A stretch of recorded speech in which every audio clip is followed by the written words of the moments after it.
रवी भाऊ राणा यांना विनंती करते की आपण बोलावं।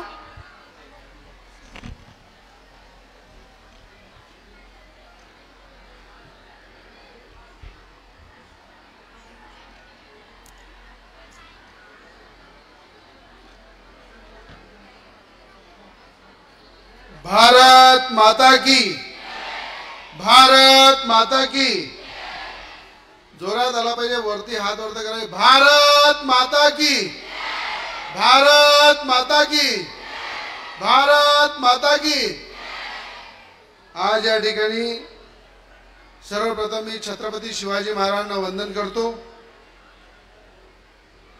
भारत रत्न डॉक्टर बाबासाहेब आंबेडकर यांना अभिवादन करतो।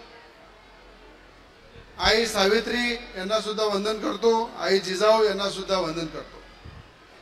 या ठिकाणी अत्यंत महत्त्वाचा हा कार्यक्रम मुख्यमंत्री माझी लाडकी बहीण योजना, या योजनेचा संपूर्ण महाराष्ट्रामध्ये जर सर्टिफिकेट वाटायचा प्रोग्राम जर कुठे होत आहे तो अमरावतीमध्ये होत आहे, आपल्या सगळ्यांच्या साक्षीने, सगळ्यांच्या उपस्थितीमध्ये। आणि या कार्यक्रमाला उपस्थित आदरणीय माजी मंत्री, आता जे राज्यसभेचे खासदार आदरणीय डॉक्टर अनिल बोंडे साहेब उपस्थित आहे, त्यांचं मी आपल्या माध्यमातून मनापासून स्वागत करणार। याचप्रमाणे माजी खासदार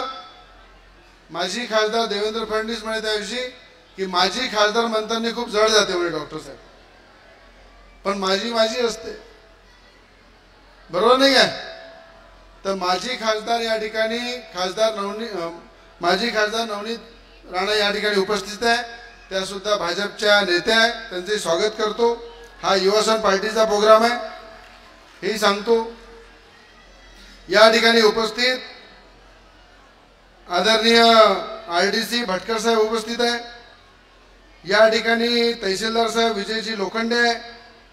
या ठिकाणी आमचे उपस्थित घोडगे साहेब या ठिकाणी उपस्थित आहे, महिला बाल कल्याणचे।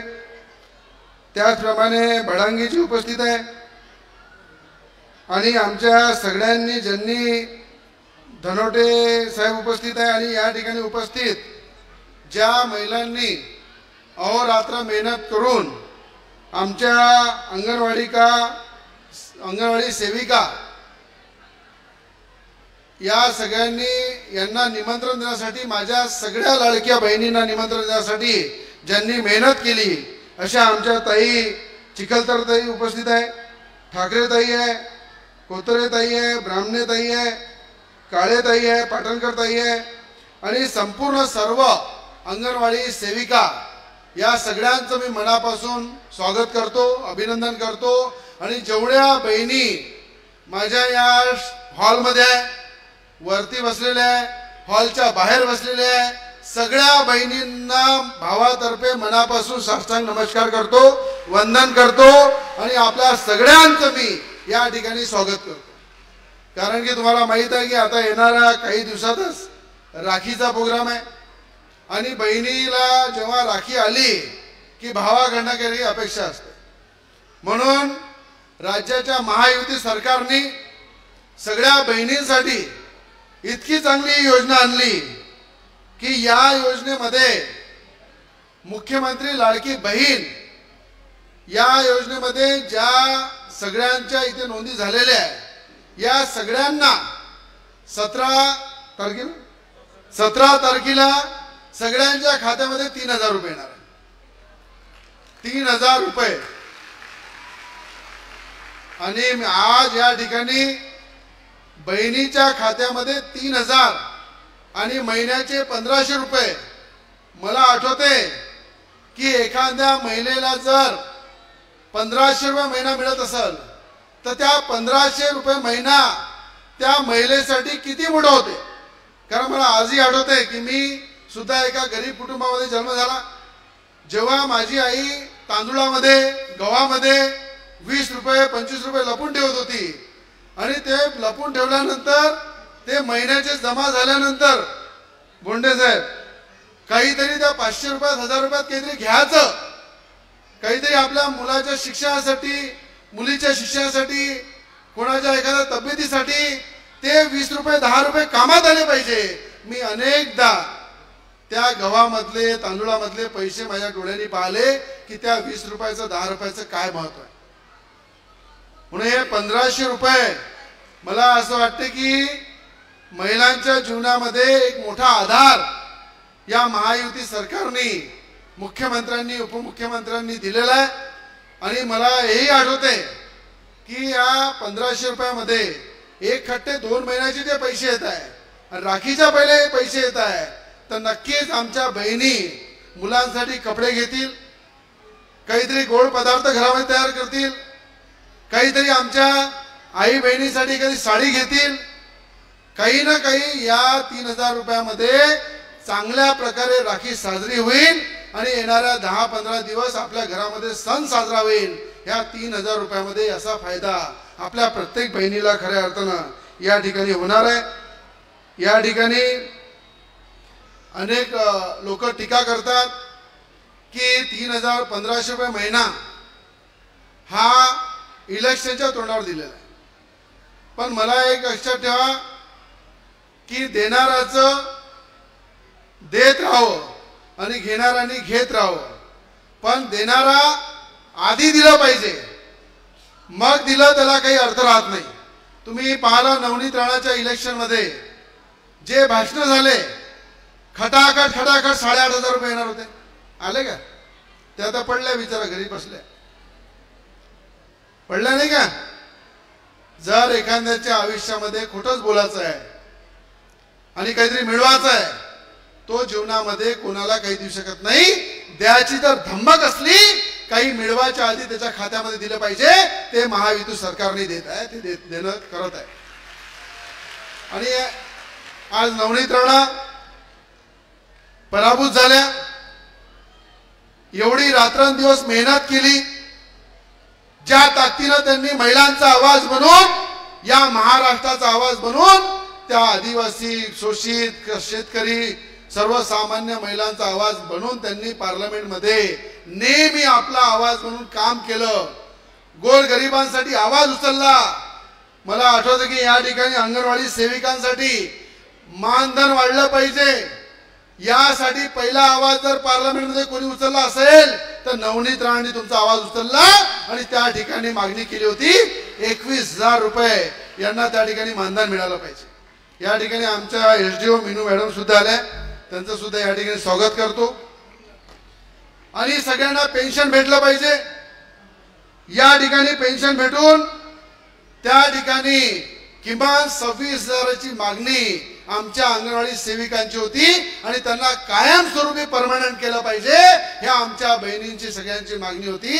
आणि त्या मागणीचा आवाज नवनीत राणांनी पार्लमेंटमध्ये उचलला, राज्यसभेमध्ये बोंडे साहेबांनी उचलला आणि सगळ्यात या महायुतीमध्ये अनेक आमदार जिल्ह्यामध्ये जेव्हा आमच्या बहिणींनी आंदोलन सुरू केलं, अंगणवाडी सेविकांनी मदतनीस नाही, तर सगळ्यात पहिले त्या आंदोलनाला भेट कोणी दिली? मी दिली आणि त्यांना समर्थन दिलं आणि मुख्यमंत्री उपमुख्यमंत्र्यांना भेटून त्याची माहिती दिली की या ठिकाणी पूर्ण राज्यात आंदोलन चालू आहे, अमरावती जिल्ह्यामध्ये सुरू आहे, यांचं मानधन वाढवलं पाहिजे, यांना परमनंट केलं पाहिजे, यांना पेन्शन लागू केली पाहिजे. तेव्हा 10,000 रुपये तुमचं त्या ठिकाणी 10,000 मला वाटते 300 रुपये ना, 10,300 रुपये. पण तुम्हाला एक सांगतो, आज हे 3,000 रुपये जे मिळत आहे, जेव्हा 3,000 देण्याची धमक आमच्या बहिणींना त्यांच्या खात्यापर्यंत मिळाला पाहिजे, तर त्या ठिकाणी ही सरकार येणाऱ्या काळामध्ये मी विश्वास देतो की 26,000 रुपये घेतल्याशिवाय आम्ही चुपचाप बसणार नाही आणि तुम्हाला परमनंट केल्याशिवाय सुद्धा स्वस्त बसणार. कारण की ही ताकद या सरकारमध्ये आहे, या सरकारच्या नेत्यांमध्ये आहे. आणि तुमचा भाऊ प्रत्येक क्षणी, प्रत्येक संकटामध्ये कुठल्या सरकारची पर्वा करणार नाही, कुठल्या मंत्र्याची पर्वा करणार नाही, एक भाऊ म्हणून तुमच्या पाठीशी उभा राहील, हे तुम्हाला मी वचन देतो. कारण की आज या ठिकाणी सगळ्या आमच्या बहिणी इथे उपस्थित आहे आणि सगळ्यांना महाराष्ट्रामध्ये पहिलं प्रमाणपत्र जर कोणी देत असाल तर तुमचा भाऊ रवी राणा देत आहे. आणि हे प्रमाणपत्रच नाही, हे प्रमाणपत्र शासकीय आहे.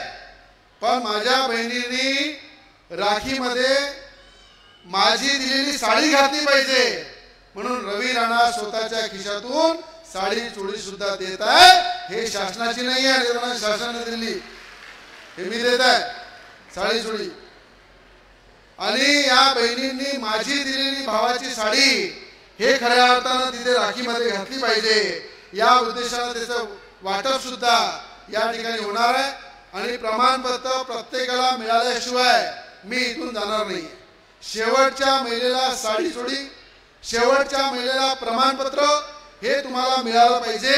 तिथपर्यंत शेवटपर्यंत मी इथे थांबणार आहे.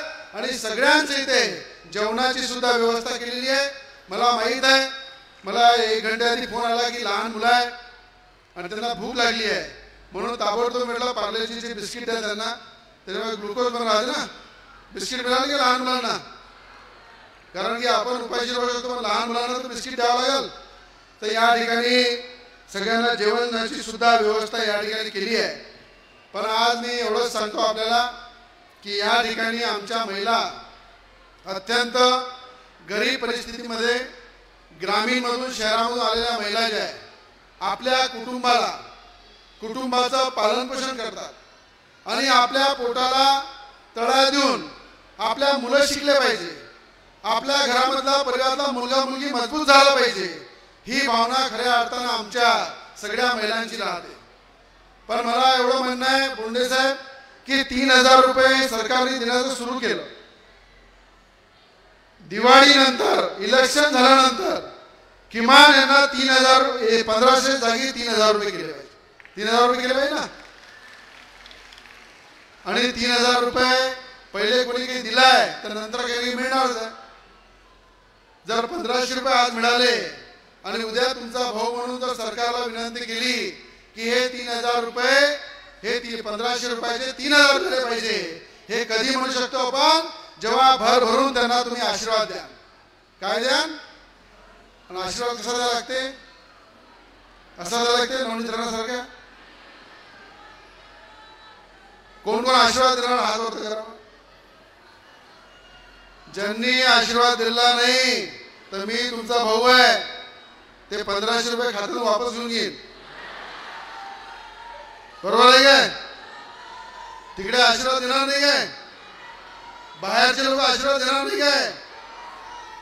अरे आज एक लक्षात ठेवा की या सरकारने पहिले दिलेला आहे, पहिले देत आहे आणि ज्याचा खाल्लं त्याला जागलं पाहिजे अशा प्रकारचं धोरण ठेवून कोण ऐरा गैरा आता समोर उभा राहते त्याची पर्वा करू नका. जो आपल्या सोबत उभा आहे त्याच्या सोबत आपण उभं राहा, हे वचन सुद्धा आपण घेऊन पुढे गेलो पाहिजे. कारण की आपण नेहमी विचार करतो सरकारचं येतं तर घेत राहायचं आणि सरकारनं दिलं घेत राहायचं पण त्याला वापस देत राहायचं तर देणाऱ्या सरकारी अजून मजबूतीने सरकार देत राहील, नेते देत राहील आणि आमच्या गोरगरिबांचं कुठेतरी भलं होईल. हा विचार करायला पाहिजे ना आपण. नाही तर आता मला माहित आहे पावसाळ्याचे दिवस चालू आहे, अनेक मेंढकं बाहेर निघतात आणि त्या मेंढकांना एकच असते की रवी राणा खराब आहे, रवी राणाचा हा काम आहे, रवी राणाचं ते काम आहे. अरे 5 वर्ष कुठे गेला तो बाबा? तर रवी राणावर टीका होणारे खूप टीका होईल, बोंडे साहेबांवर टीका होईल, नवनीत राणावर टीका होईल. पण एक लक्षात ठेवा, जो 5 वर्ष आपल्या सोबत राहते तो आपल्या परिवाराचा सदस्य राहते. जो बरसाती मेंढकासारखा बाहेर निघते बरसात गेल्यानंतर गायब होऊन जाते. म्हणून या बरसाती मेंढक्यांपासून सावधान राहा. अनेक लोक म्हणतात आता नवनीत राणाला पाडलं, आता रवी राणाचा नंबर आहे. अरे रवी राणा हा खाली हात आला होता, खाली हात जाणार आहे. रवी राणाच्या जीवनामध्ये एकच आहे उदाहरण, गरिबी आली तर लाजाचं नाही आणि श्रीमंती आली तर माझाचं नाही, या विचाराने रवी राणा काम करतो. आज 12 महिने इलेक्शन असो की नसो, प्रत्येक गरीबाच्या घरी किराणा पोहोचणं, त्या गरीबाच्या घरी दिवाळी झाली पाहिजे आणि 10 येणाऱ्या 14 तारखेपासून डॉक्टर साहेब 1 लाख कुटुंबाच्या घरी किराणा वाटणार आणि 1 लाख कुटुंबाच्या घरी त्या किराणाच्या थैलीमध्ये साडी सुद्धा राहणार आहे, जे दिवाळीला आमच्या बहिणींनी घातली पाहिजे. या ठिकाणी राखीची साडी इथे मिळेल आणि दिवाळीची थाळी थैलीमध्ये मिळेल. अरे किती पैसे जमा करा, सगळं इनकमिंगच आहे, आउटगोइंग नाही आहे. एखाद्या नेत्याला मला विचारायचं आहे, इतक्या वर्ष सरकारमध्ये असता, इतक्या वर्ष सत्ता भोगता, इतक्या वर्ष आमदार असता, खासदार असता, अरे सगळं इनकमिंग जे करता तुम्ही, थोडं गरिबांना आउटगोइंग करा. भरभरून हे गरीब लोक आशीर्वाद देतात. हे उदाहरण रवी राणा आहे. पण रवी राणाला साडी वाटली त्याच्यावर टीका, रवी राणाने किराणा वाटला त्याच्यावर टीका. अरे मी सगळ्या नेत्यांना सांगतो, रवी राणा किराणा वाटते, तुम्ही मुठभर फक्त साखर वाढून दाखवा, फक्त साखर. पण टीका करण्याला काही लागत नाही, पण किराणा वाटायला पैसे लागते. काय लागते तर पैसे खिशातून काढायला काय वाटते त्यांना की माझ्या कुटुंबासाठी मालमत्ता जमा केली पाहिजे, माझ्या कुटुंबासाठी पैसे जमा केले पाहिजे, माझ्या कुटुंबाच्या भविष्यासाठी विचार केला पाहिजे. अरे ज्या कुटुंबांनी आपल्याला इथपर्यंत पोहोचलं त्या कुटुंबाला वाऱ्यावर सोडू नका. हे कुटुंब सुद्धा आपलं आहे, या कुटुंबाला मजबूत करा. आज तुम्ही पाहिलं की जातीपातीचं राजकारण करून, खोटा नाता प्रचार करून, अरे संविधान बदलणार आहे, संविधान बदलणार आहे, अशा प्रकारचा खोटा प्रचार केला. अरे भारतरत्न डॉक्टर बाबासाहेब आंबेडकरांचं संविधान, जब तक सूरज चांद रहेगा तब तक संविधान भी रहेगा. और संविधानाला बदलण्याची कोणाची बापाची ताकद नाही आहे. पण खोटा प्रचार केला, खोटा प्रचार करून चांगल्या लोकांना घरी बसवलं आणि चांगल्या लोकांना घरी बसवल्यानंतर काय परिस्थिती असते. एखादा व्यक्ती जर घरातला चांगलं काम करत असेल आणि त्याला जर तुम्ही शिवा देताय तर त्या चांगल्या माणसाच्या कामाला काही किंमत राहत नाही. ती चांगलं काम करण्याचं काम नवनीत राणांनी केलं, पण एक अशी हवा आली, त्या हवेमध्ये त्यांना वाहून जावं लागलं आणि एक कुणीतरी निवडून आलं. तर मला एवढंच म्हणायचं आपल्याला की राजकारणामध्ये राजकारण होत राहील, जात राहील, सरकार येत राहील, बदलत राहील, पण चांगले लोक राजकारणामध्ये आले पाहिजे. चांगले लोक जर राजकारणामध्ये आले तरच तुम्हाला सांगतो या देशामध्ये गरिबांमध्ये परिवर्तन होईल. या देशामध्ये दोनच जात आहे, एक गरीब आणि श्रीमंत. त्या श्रीमंत होत चालला आणि गरीब गरीब होत चालला.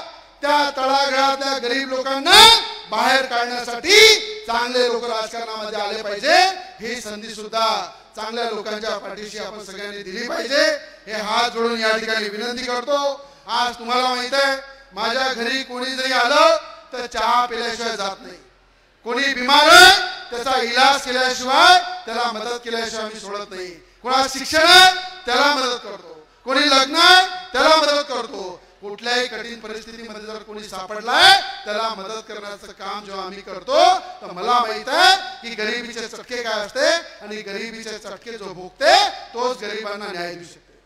आज कोरोनाच्या काळामध्ये एवढे अधिकारी या ठिकाणी बसले, सगळ्या अधिकाऱ्यांनी आपापलं कर्तव्य बजावलं, पण कोरोनाच्या काळामध्ये मेलघाट सारख्या आदिवासी भागामध्ये सुद्धा त्या ठिकाणी किराणा वाटण्याचं काम जर कोणी असं केलं असेल तर तुमच्या भावानी केलंय, नवनीत राणांनी केलंय, बोंडे साहेबांनी केलंय. आणि त्या ठिकाणी ज्या ठिकाणी लोक जाऊ शकत नाही त्या गरीब लोकांना मदत करण्याचं काम केलं. अमरावती शहरामध्ये ग्रामीण मध्ये मदत करण्याचं काम केलं. कोरोनामध्ये जे मजदूर वेगळ्या राज्यातून येत होते त्यांना आपापल्या गावामध्ये पोहोचवण्याचं काम तुमच्या भावानी केलं. बाकी सगळे नेते बिडामध्ये लपले होते. त्या कोरोनामध्ये तुमचा भाऊ मैदानामध्ये होता. म्हणून मला आपल्या सगळ्यांना हात जोडून विनंती आहे, नवनीत राणाचा नंबर लागला, आता माझा नंबर लावू नका. आणि मी राजकारणामध्ये ठरवलेलं आहे, ज्या दिवशी मी पराभूत होईल त्यानंतर कधी इलेक्शन लढणार नाही. राजकारण हा धंदा नाही आहे. मी रक्ताचं पाणी करून या लोकांना मदत करतो. राजकारण करासाठी हा कोणी धंदा घेऊन बसलो नाही आहे. जर तुम्ही मला आशीर्वाद देत राहाल तर मी तुमच्या सोबत ताकदीने उभा राहत राहील. जे मला कर्तव्य आहे ते मी करत राहील. पण कोणी जर हे ठरवत असाल की रवी नावाचा पराभव करायचा आहे तर मलाही माहित आहे या बहिणी अंदर आणि बाहेर बसलेल्या आहे. जिथपर्यंत या बहिणींचा आशीर्वाद माझ्या पाठीशी आहे रवी नावाच्या केसाला कोणी धक्का लावू शकत नाही. ही ताकद मला माहित आहे. म्हणून आज मी आपला राखीच्या निमित्त आपला सगळ्यांचा आशीर्वाद घेण्यासाठी आलेला आहे.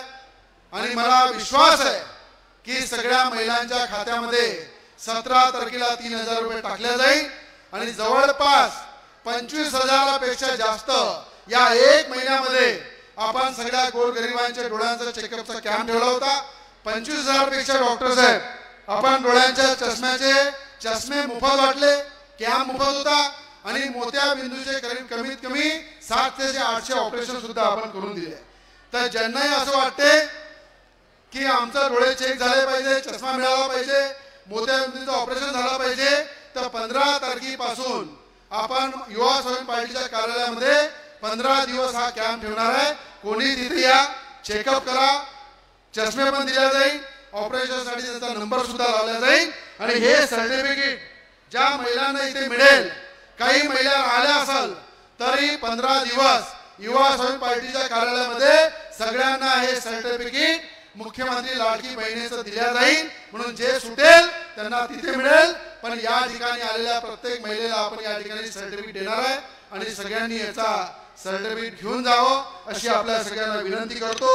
आणि या ठिकाणी सगळ्यांना मनापासून बाकीच्या योजना डॉक्टर साहेब समजून सांगतील.